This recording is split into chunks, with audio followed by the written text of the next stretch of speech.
Mr. Chair. Thank you, Madam Minister, for being here. Thanks to your officials as well. Looking forward to a good evening of good discussion. So I'm going to start on page 65 of the Energy Business Plan, and you've talked about some risks to achieving the outcomes you've laid out in your business plan and indeed in the budget. And I think we've seen one of those risks potentially coming home to roost here in the last 24 or 48 hours, that of course being the Kinder Morgan pipeline, and whether or not that's going to in fact go ahead. What I'm curious about is have you run any numbers in your department showing what the potential impact would be on energy price realized in Alberta if in fact the Kinder Morgan pipeline is not completed on time or indeed at all?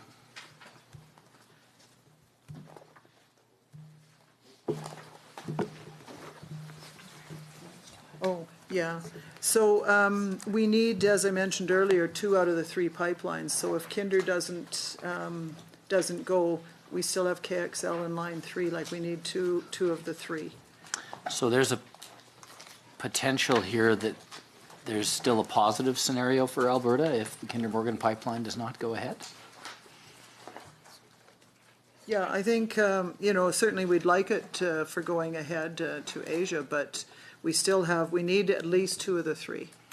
But that doesn't seem to square very well with a lot of the other things that you've said in your business plan and publicly about the importance of opening up markets to Asia. Because well, it's not our ideal solution, but right. So because of course, unless my geography is not as good as I think it is, both KXL and Line 3 go to the United States, and that continues to exacerbate our challenge of having only really one customer. Whereas of course, the importance of Kinder Morgan is access to Tidewater. absolutely, and we're not giving up on it. So it's interesting that that it's a 2 out of 3 scenario, because that's certainly news to me. That's the first I've heard. Well, that's for the path to balance. I mean, it's not necessarily we still need to develop our access to Asia. Absolutely. Okay. And so let's talk about Line 3, and you'll have to excuse me if my knowledge of the nomenclature of these projects is not up to speed. But if back on page 61 of the business plan, the second paragraph, about 2/3 of the way through, you talk about permits issued for Keystone XL and Enbridge's Line 67 expansion in fall of 2017. Is that the same thing as Line 3? Is that something different? Is that an internal Enbridge name, or I just want to make sure we're all talking about the same projects? Yeah, sorry, I was busy looking 61, for pages. I missed page, yeah, business plan, page 61, second paragraph, about 2/3 of the way through. Talks about Keystone XL pipeline in spring of 17 and Enbridge's Line 67 expansion in fall of 17. Is that the same thing as Line 3? Yeah, I'm not. Line 67 is not the same thing. Oh, okay, yeah, no, Line 67, that's a different. Yeah, sorry, I'm still looking for where you're referring to. Yeah, so I guess I'm just curious then if why you haven't specifically mentioned, so you've mentioned Trans Mountain in that paragraph, you've mentioned Keystone XL, you've mentioned this Line 67, which, you know, my apologies for not being fully up to speed on what that is, but I don't see Line 3 here. And what I'm curious about is whether you've done any risk assessment on whether that project goes ahead or not. And that one, interestingly, in the news around Kinder Morgan, seems to be assumed to be going ahead. But I have heard and understand that there's a fair bit of opposition to that in the United States, and that there is, I guess, a non-trivial risk that, in fact, that project may not go ahead either. Yeah, so Line 67, there is a bit of a connection. In Line 67, Line 3 do connect together to provide one access to the U.S. So and that's a pipeline that started in 2014. Enbridge constructed the short distance interconnections between Line 67 and Line 63, which allow the increased volume of 800,000 barrels per day on 67, and then transferred to Line 3 immediately north of the Canada-U.S. border. And then across the border itself before being transferred back onto Line 67 for final delivery. So I guess, So, apologies, Minister, yeah. I don't mean to interrupt, but what I'm really driving at here is, have you run any risk analysis, scenario planning around either delays to what is commonly referred to as Enbridge Line 3? Is there well, certainly there's a non-zero risk that is either delayed or doesn't go ahead. What would the impact of that be on the energy prices realized by Alberta producers, and therefore the tax take and royalty take to Albertans?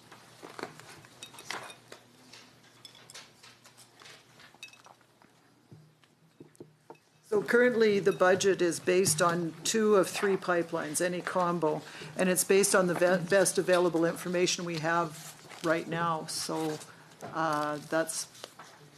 is that again what you're asking? Yeah, I mean, really what I'm sorta. asking is some what if. I mean, I'm assuming, and I believe this very much to be true, that within your department, you're not simply picking a number and that's the one number that you run your scenario. I'm sure you run different scenarios, if the price is lower, if the price is higher, kind of what the return to Albertans would be. I guess what I'm asking is, if Enbridge Line 3 doesn't go ahead as hoped, if Kinder Morgan doesn't go ahead as hoped, what is that impact? Each one of those increments. So let's pick those 2. Let's say those 2 don't go ahead either at all or in a timely manner. What is the impact between now and 23, 24, which is your path to balance date? How much of an impact is that going to have on the overall revenues to the province of Alberta? What I can tell you is, we look at the pipelines, but it's approximately a $7 per barrel impact. Okay, so that's significant.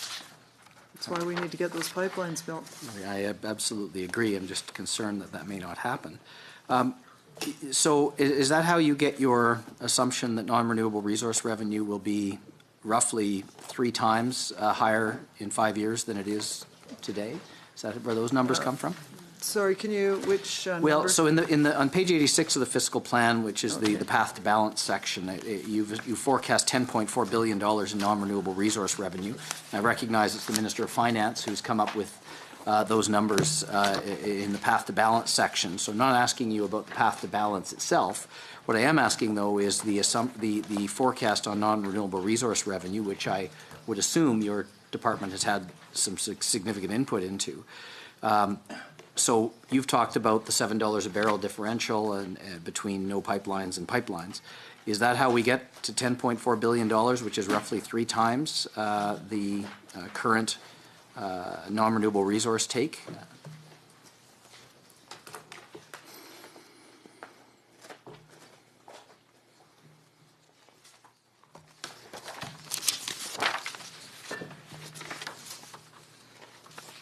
Okay. So that figure is due to a slight increase in the WTI prices and also an increase in production with some projects coming on stream. Okay. So it just seems like there's a lot of if in that assumption to get to $10.4 billion, which is not historically the highest ever, but it's certainly an awful lot higher than we're at today. So with that, I think I'll shift now to a discussion about electricity. And one of the things you've said on page 61 of the business plan is the province is moving towards the capacity market, and one of the reasons for that is a reliable supply of electricity at stable, affordable prices. I guess I'd just like to know that given the fact that we're touching the RRO cap now for the first time, if in fact in the aggregate Albertans are receiving affordable electricity prices, because ultimately someone's got to pay. These are price spikes that have been caused by some of the changes that you've brought in. Does that qualify as providing affordable electricity?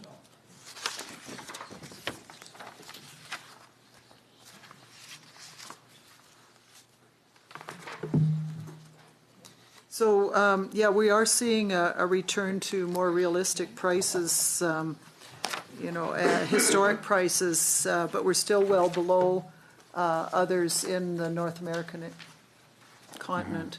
Yeah, I mean, I guess, as we talk about all of the raft of changes that have happened, and there are many, and it's an enormously complex area. And I certainly don't have any concerns with the general principle of moving away from coal and towards renewables. But I would say there's a cost to doing that. Is there not? I mean, there's no question there's a cost that has to be paid. So I guess I'll just take this as my opportunity to pivot into a discussion about the RRO cap. What I'm really curious about is why you feel we need a cap when half of Albertans already have contracts that they have signed with retailers, and those retailers were already offering a fixed price. In fact, literally half an hour before we came in here today, I went and looked online, and I was able to find a 3-year fixed electricity price at 5.9 cents a kilowatt hour, and that is something I could sign up for as an Albertan. That costs the government of Alberta and taxpayers exactly $0. There is no need if we were just simply so.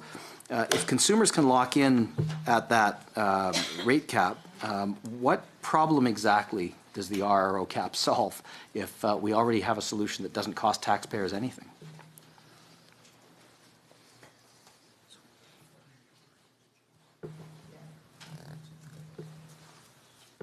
Yeah, so certainly we would love if every Albertan did as you are suggesting and go on to a contract of some sort. Not every Albertan has chosen to do that, and is there not choice in some areas? I don't think like up where I live we can.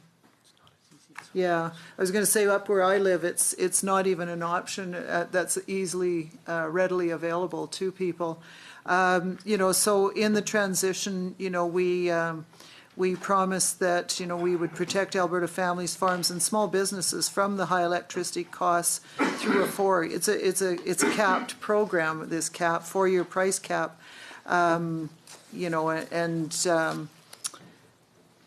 so the RR, the default electricity contract available to most consumers. Again, this is part of the whole transition, looking at keeping prices stable while we go from, the old electricity only to 30% renewables by 2030. So this is something we don't plan to always kick in, but it's there to protect consumers as we do transition. All right. So what percentage of Albertans don't have access to those contracts? Some very low percent, but in some regions, retailers are not as readily. Yeah. I don't have the exact, it's a low percent, but there are some regions there's some. Where, There's some. And I would suggest up where I live, it's hard. Sure, and that's fair. I guess I just wondering that why have we got this sort of one-size-fits-all approach when, frankly, I can assure you for less than the $50 million it's going to cost taxpayers this month when we hit the RRO cap. That's an awful lot of Facebook advertising and traditional advertising to let Albertans know that they have the opportunity to sign a contract from a competitive retailer, which would be at absolutely no cost to taxpayers. Yeah, and certainly I think companies are doing that work to give the products that they want to promote. And yeah, I guess my point is it feels like there's not really a market failure here, that deregulated structure was working. Maybe it wasn't perfect, and I'll acknowledge it wasn't absolutely perfect, but it seems like we've gone through an awful lot of upheaval and cost to fix something that was not as badly broken as the solution seems to be. Yeah, well, and one thing I might add is we're not forcing anyone to sign a contract. That's not in any legislation or anything. And but certainly we told people, when we first announced that, I had people, who had a good deal like you're talking about. I've got my contract at 4 something, so why do I have to sign at 6.8? So we have some educating to do, and we've done that to explain the difference. But it's a cap to protect those who aren't on. So that money then that is going to fund the regulated rate option price ceiling. I'm on page 116 of the big blue book, the government estimates. And that's line 4.3. That's $74 million this year, the estimate, $74,310,000 this year. Mm-hmm. And that whole category, that whole number 4 line item adds up to $106 million. And that comes from the climate leadership plan, ultimately does it, because I can find 106 million on page 144 of the fiscal plan under energy. Is that the same 106 million? Do those two numbers connect? I see, seeing head nods there from your officials, that's great.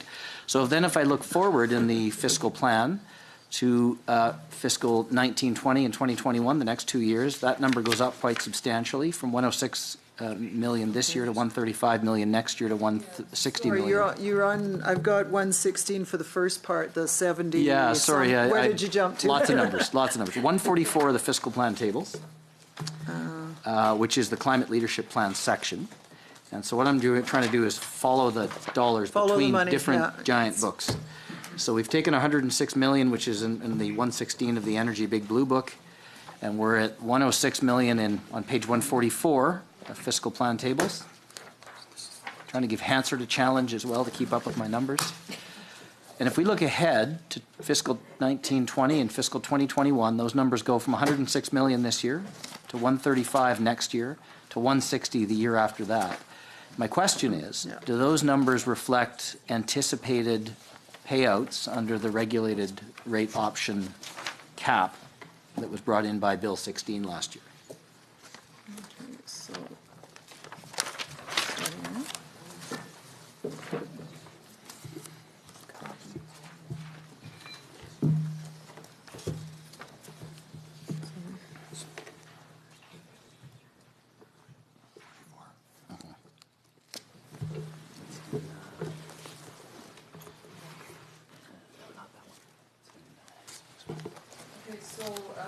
certainly there's the increase in anticipated payouts for the RRO as a result of higher electricity prices. Included in some of the thinking is coal transition agreements.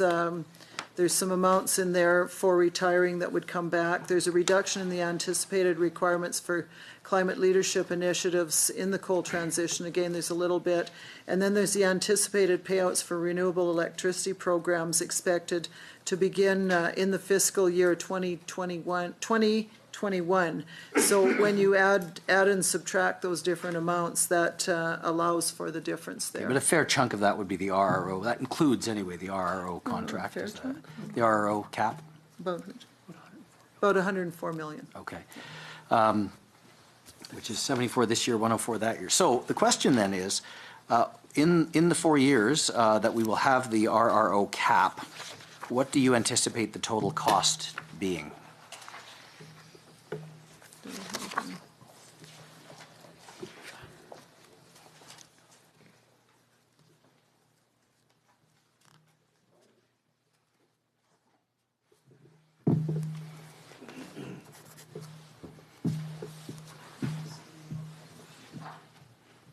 I don't think we've made that amount public, but I think you could add up in the documents. Okay, so maybe I'll just ask it differently, because EDC Associates, you may or may not be aware, has done an estimate that suggests $700 million is the number.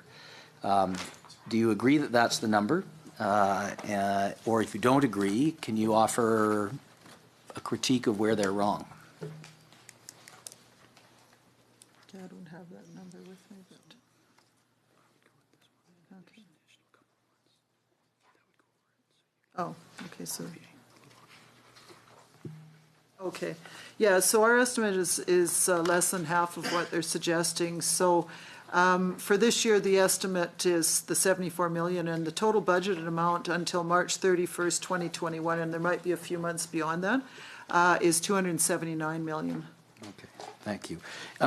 Did you give any other thoughts, if you were going to go ahead with a cap, any other thoughts to any other models? I mean, one of the way this works is in a given month, if the price is greater than 6.8 cents kilowatt hour, then there's a payout. But if we were to average it even over 2 months, let's say the next month, if the month of April is 9 cents and the month of May is 4 cents, on average between the two, it's less than 6.8. And in that kind of blending model, you'd find that actually we don't pay out either at all, or at least as much.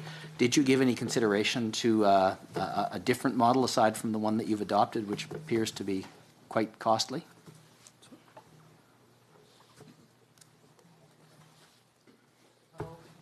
Yeah. So currently the RRO is it's based on a monthly cost, so, and it's reported that way, so it has to be, you can't kind of blend them at this point, We're the government. We can change things, though, right? We could change the legislation to allow that. I guess. Right now, it's the system we've got. Thank you very much. We'll now take a quick break and reconvene at 8:43.